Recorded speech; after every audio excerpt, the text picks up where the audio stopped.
छत्रपती शाहू स्टेडियमवर चंद्रकांत चषक फुटबॉल स्पर्धा सुरू आहे।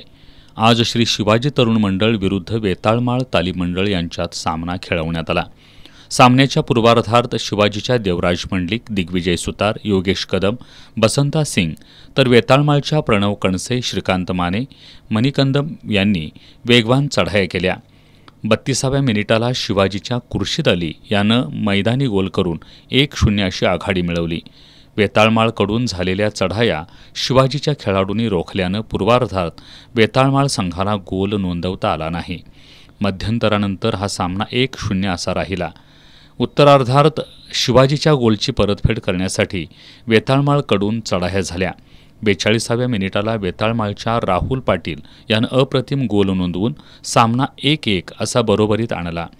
दरम्यान मैदानात गैरवर्तन केल्यानं वेताळमाळचा राहुल पाटील याला पंचांनी रेड कार्ड दाखवल्यानं पाटील याला मैदानाबाहेर जावं लागलं।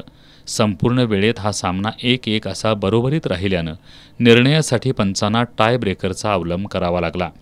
वेताळमाळचा गोलरक्षक विशाल कुरणे यानं शिवाजी संघाचे 3 गोल रोखून वेताळमाळ संघानं हा सामना 3-1 अशा गोलफरकानं जिंकून स्पर्धेची उपांत्य फेरी गाठली। वेताळमाळचा गोलरक्षक विशाल कुरणे हा सामनावीर ठरला।